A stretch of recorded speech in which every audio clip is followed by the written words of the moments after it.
गाय को क्यों पूजा जाता है? प्राचीन समय से ही अन्य पालतू पशुओं की तुलना में गाय को अधिक महत्व दिया जाता है। हालांकि वर्तमान में परिदृश्य बदला है और गोधन को पालने का चलन कम हो गया है, लेकिन गाय के धार्मिक महत्व में किसी तरह की कोई कमी नहीं आई है, बल्कि पिछले कुछ समय से तो गाय को राष्ट्रीय पशु बनाने तक मांग उठने लगी है। गौहत्या को धार्मिक दृष्टि से ब्रह्मा हत्या के समान माना जाता है। हाल ही में हरियाणा में तो गौहत्या पर सख्त कानून भी बनाया गया है। आइए जानते हैं, गाय को क्यों माता का दर्जा देते हैं हिंदू लोग और क्यों माना जाता है इसे श्रेष्ठ। गाय का धार्मिक एवं पौराणिक महत्व। गाय को माता मानने के पीछे यह आस्था है कि गाय में समस्त देवता निवास करते हैं व प्रकृति की कृपा भी गाय की सेवा करने से ही मिलती है। गाय में देखना भी गाय को पूज्य बनाते हैं। भविष्य पुराण के अनुसार गोमाता के पृष्ठदेश यानी पीठ में ब्रह्मा निवास करते हैं तो गले में भगवान विष्णु विराजते हैं। भगवान शिव मुख में रहते हैं तो मध्य भाग में सभी देवताओं का वास है। गौ माता का रोम रोम महर्षियों का ठिकाना है तो पूंछ का स्थान अनंतनाग का है। खूरों में सारे पर्वत समाये हैं तो गौमूत्र में गंगादि पवित्र नदियां। गौमें जहां लक्ष्मी का निवास तो माता के नेत्रों में सूर्य और चंद्र का वास है। कुल मिलाकर गाय को पृथ्वी, ब्राह्मण और देव का प्रतीक माना जाता है। प्राचीन समय में गोदान सबसे बड़ा दान माना जाता था और गौ हत्या को महापाप। यही कारण रहे हैं कि वैदिक काल से ही हिंदू धर्म के मानने वाले गाय की पूजा करते आ रहे हैं। गाय की पूजा के लिए गोपाष्टमी का त्योहार भी भारत भर में मनाया जाता है। गाय का आर्थिक महत्व। प्राचीन काल में तो व्यक्ति की समृद्धि, संपन्नता गोधन से ही आकी जाती थी, यानी जिसके पास जितनी ज्यादा गाय वह उतना ही धनवान। तमाम कर्मकांडों, संस्कारों में गोदान को ही अहमियत दी जाती थी। परिवार का भरण पोषण गाय पर ही निर्भर करता था। खेतों को जोतने के लिए बैल गाय से ही मिलते थे। दूध, दही, घी की आपूर्ति तो होती ही थी। गौमूत्र और गोबर तक उपयोगी माने जाते हैं। कुल मिलाकर मनुष्य के जीवन स्तर को समृद्ध बनाने में गाय अहम भूमिका निभाती थी। लेकिन आज हालात बदल चुके हैं। अब गाय का आर्थिक महत्व कम होने लगा है और धार्मिक महत्ता अभी बची हुई है। वैज्ञानिक महत्व। ऐसा नहीं है कि गाय केवल धार्मिक और आर्थिक दृष्टि से ही महत्वपूर्ण होती है, बल्कि कुछ वैज्ञानिक तथ्य भी हैं जो गाय के महत्व को दर्शाते हैं। भले ही दूध, दही, घी के मामले में आज भैंस से मात्रात्मक दृष्टि से उत्पादन ज्यादा मिलता हो, लेकिन गुणवत्ता के मामले में गाय के दूध व गाय के दूध से बने उत्पादों का कोई मुकाबला नहीं है। एक और गाय का दूध ज्यादा शक्तिशाली होता है तो वहीं उसमें वसा की मात्रा भैंस के दूध के मुकाबले बहुत कम मात्रा में पाई जाती है। गाय के दूध से बने अन्य उत्पाद भी काफी पौष्टिक होते हैं। माना जाता है कि गाय ऑक्सीजन ग्रहण करती है और ऑक्सीजन ही छोड़ती है। गौमूत्र में ऐसे तत्व होते हैं जो हृदय रोगों के लिए लाभकारी हैं, जैसे कि गौमूत्र में potassium, sodium, nitrogen, phosphate, urea, uric acid और दूध देते समय हुए गौमूत्र में लैक्टोज आदि की मात्रा का आधिक्य होता है, जिसे चिकित्सीय दृष्टि से लाभकारी माना जाता है। गाय का गोबर खाद के रूप में इस्तेमाल करने पर जमीन की उपजाऊ क्षमता में वृद्धि होती है। इस तरह कई कारण हैं जो गाय के वैज्ञानिक महत्व को भी बतलाते हैं। क्या सभी गाय पूजने योग्य हैं? चूंकि हिंदू धर्म के मानने वाले मुख्यतः भारत में हैं, भारत में गाय की 28 नस्लें पाई जाती हैं। रेड सिंधी, साहिवाल, गिर, देवनी, थारपारकर आदि तो दुधारू गायों की नस्लें हैं। गाय दूसरे देशों में भी मिलती हैं, जिनकी दूध के उत्पादन की क्षमता भी भारतीय गायों से ज्यादा होती है। आजकल विदेशी नस्ल की गायों को पालने का चलन भी उनकी उत्पादकता के चलते भारत में भी बढ़ रहा है, लेकिन धार्मिक रूप से देशी गाय को ही पूजनीय माना जाता है। गुणवत्ता के मामले में भी देशी गाय का दूध ही बेहतर बताया जाता है। ये सभी डिटेल विभिन्न स्थानों से व गूगल से ली गई है। बिल्कुल भी नहीं। खुद मैं भी गाय पालता हूं। गाय बेच भी देता हूं। एक सीमा से अधिक नहीं रखा जा सकता, लेकिन जब भी गाय बेची तो पहली बार बच्चे देने पर ही बेच दी जाती है। 3 गाय मेरे सामने मेरे घर पर मरी, अपनी उम्र 16-17 साल पूरी करके। लास्ट के 3 साल उन्हें फ्री का खिलाया। समस्या तब होती है जब अंतिम के 2 महीने वो उतने बैठने के काबिल नहीं रहती, फिर भी उसकी सेवा की जाती है। जब लगता है अब मर जाएगी तो उसके गले से सारी रस्सी बंधन काट दिए जाते हैं। मेरे ही गाय का 2 सांड अभी मेरे खलिहान में ही रहता है। अभी बाहर हूं, कल फोटो लगा दूंगा। जो डेयरी फार्म चलाते हैं वो सिर्फ पैसे देखते हैं। मध्यम वर्गीय किसान के लिए गाय भैंस या बकरी उसके परिवार जैसा ही होता है, जिनके पास अगर माता कहने की भावना है, वो बचेते नहीं, किंतु जो व्यापारिक दृष्टिकोण से पालते हैं उनके पास भावना नहीं होती। गाय और भैंस की तुलना करने पर गाय को अधिक अच्छा क्यों माना जाता है? यह कहाँ तक सही है? तुलना गाय और भैंस के बीच, दोनों ही दुधारू जीव हैं। एक साथ हमारी आस्था और भावनाएं जुड़ी हैं, तो बहुत अधिक संभावना है कि उत्तर लिखते वक्त पक्षपात हो जाए।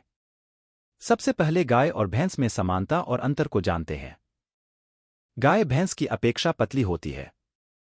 गाय का रंग भूरा, पीला, लाल, सफेद, काला या सफेद काला हो सकता है, लेकिन भैंस का रंग काला या भूरा ही होता है। गाय पूजनीय मानी गई है, जबकि भैंस केवल एक पालतू जानवर ही है। दोनों का प्रयोग दूध के उत्पादन के लिए होता है। दोनों घास, भूसा आदि का ही सेवन करते हैं। गाय के गोबर से घरों में पुण्य कामों में लीपने की प्रथा है, जबकि भैंस के गोबर से केवल उपले ही बनाए जाते हैं। दोनों दिखने में काफी समान होते हैं, लेकिन गाय वजन में भैंस से हमेशा हल्की होती है। गाय बछड़े और बछड़ी, बछिया को जन्म देती है, जबकि भैंस पर्रे और पर्री को जन्म देती है। गाय का दूध पतला और भैंस का दूध गाढ़ा होता है। यह प्रमाणित है कि गाय का दूध स्मरण शक्ति को बढ़ाता है। अब इस प्रश्न के उत्तर पर आते हैं, पर इस उत्तर को लिखने से पहले हाल ही में एक खबर पढ़ने को मिली, जिसे जानना हम सबके लिए जरूरी है। देश भर में बड़ी तेजी के साथ गाय की देसी नस्लें खत्म हो रही हैं। वर्ष 2012 में हुई पशुगणना के अनुसार उससे पहले के 5 वर्षों में देसी गाय की आबादी में 32% की गिरावट दर्ज हुई है, जबकि विदेशी नस्ल की गाय की आबादी में 37% की वृद्धि हुई है। यही हाल रहा तो अगले 10 वर्षों में भारतीय देसी गाय विलुप्त हो जाएगी। भोजन में दूध को सर्वाधिक पोषण से भरपूर माना गया है। इसमें कोई दो राय नहीं है। इसमें कैल्शियम काफी मात्रा में पाया जाता है, जो कि हड्डियों और दांतों के लिए बेहद जरूरी होता है। स्वस्थ रहने के लिए डॉक्टर्स भी रोजाना दूध पीने की सलाह देते हैं। लेकिन जब बात आती है कि दूध किसका, गाय या भैंस, किसका दूध ज्यादा पोषक होता है? दरअसल दोनों के ही अलग फायदे और नुकसान भी हैं। गाय, कौन सी गाय? क्या हर गाय का दूध स्वास्थ्यवर्धक है? जैसा कि मैंने ऊपर एक खबर का जिक्र किया, जो सावधान करने के लिए काफी है। बस गाय सुनते ही हम उन गायों की कल्पना करते हैं जो कामधेनु गाय जैसी है। वह गाय जो कृष्ण भगवान की बांसुरी सुनते उनके इर्द गिर्द आकर खड़ी हो जाती हैं, जो सुबह सुबह दूध देकर गांव के चारागाह में जगह जाकर घास चरती हैं और शाम होते घर वापस लौट आती हैं, और घरों में उनका स्वागत घर के सदस्य की तरह होता है। गाय भरपूर दूध देती थी और उनके बछड़े के लिए पर्याप्त दूध मिल जाता था। आज भी लोग अपने घर में पालते हैं और इनके खाने पीने और अन्य जरूरतों का ध्यान रखते हुए इसका दूध ग्रहण करते हैं। गाय जितना दूध के लिए मानी जाती है, उतनी ही ये पूजनीय भी मानी गई है। आज भी घरों में पहली रोटी गाय के नाम से बनती है। लेकिन इससे उल्ट एक और सच भी है। आज देशी गाय के दूध में भी मिलावट होती जा रही है। लाभ के चक्कर में और ज्यादा दूध निकालने के लिए इंजेक्शन देते हैं। शहरों में भी लोग पाल रहे गाय को दूध निकाल घर से बाहर कर देते हैं। सारे दिन वह भटकती, कुछ भी मिलता है खाती है, शाम को बच्चे के लिए वापस आ जाती है। बच्चा अभी मुंह लगाया नहीं कि पलक झपकते उसे खींचकर दूर बांध दिया जाता है और पूरा दूध निकालकर थोड़ा सा भूसा खल्ली उसे देकर बच्चे के साथ कुछ देर छोड़ देते हैं। कई लोग तो फिर बछड़े को अंदर और गाय को बाहर कर देते हैं, या फिर गाय और बछड़े को अलग अलग बांध देते हैं। सच कहती हूं, इंसान जितना स्वार्थी कोई जीव इस धरती पर नहीं है। ये जो मैंने लिखा, इसमें एक भी बात सुनी सुनाई नहीं है। अभी हाल में मैंने छोड़े गए 10 दिन की बछिया और गाय दोनों की देखभाल की। कई बातें जो सुनी सुनाई थीं, उससे अलग के सच को अनुभव किया। पूरे 4 महीने उनके विषय में खोजबीन करती रही, जानवरों के डॉक्टर, डेयरी वालों से बात कर जानकारियां लेती रही। जिस देश में गाय को गौमाता का दर्जा मिला है, उसके साथ हम कैसा व्यवहार रखते हैं? ग्वाला गाय को पैसे के लालच में उसके सुख दुख का कितना ख्याल रखता है? गंदगी से भरी पड़ी रहती है उनकी गौशाला। देशी गाय की उत्तम नस्ल को भी जर्सी गाय में बदलते जा रहे हैं।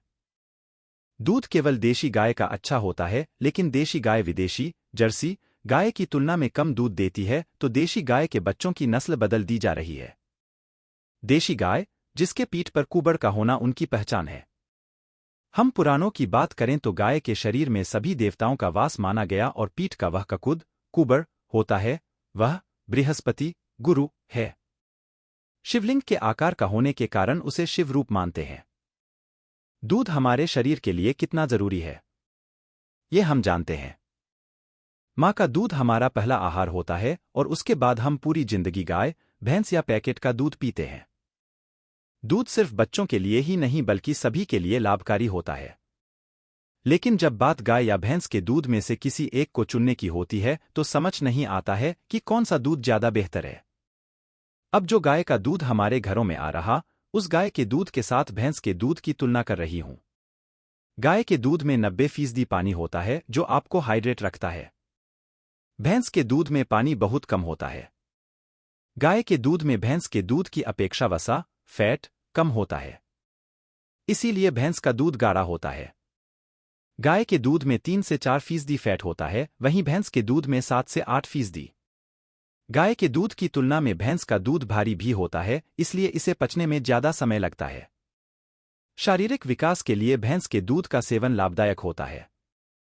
भैंस के दूध में प्रोटीन की भरपूर मात्रा पाई जाती है। लगभग सभी शारीरिक प्रक्रियाओं के विकास के लिए प्रोटीन की आवश्यकता होती है। भैंस का दूध शरीर को प्रोटीन प्रदान करने के साथ कई ऐसे पोषक तत्व प्रदान करता है जो शारीरिक विकास में सहायक होते हैं। भैंस के दूध में गाय के दूध की अपेक्षा 10 से 11% ज्यादा प्रोटीन होता है। इसलिए जिनके शरीर में प्रोटीन की कमी हो उन्हें भैंस का दूध पीना चाहिए। लेकिन प्रोटीन की वजह से यह हीट रेजिस्टेंट होता है, इसीलिए बुजुर्गों और नवजात बच्चों को देने से मना किया जाता है। भैंस और गाय के दूध में कोलेस्ट्रॉल की मात्रा भी अलग अलग होती है। भैंस के दूध में कोलेस्ट्रॉल की मात्रा कम होती है, जिससे हाइपरटेंशन, किडनी प्रॉब्लम या मोटापे के शिकार लोगों के लिए यह बेहतर है। भैंस के दूध में प्रोटीन और फैट ज्यादा होता है तो जाहिर सी बात है कि कैलोरी भी ज्यादा होती है। भैंस के 1 कप दूध में 273 कैलोरीज होती हैं, वहीं गाय के 1 कप दूध में 148 कैलोरीज होती हैं। अगर आपको नींद अच्छी नहीं आती तो भैंस का दूध पीकर सोए।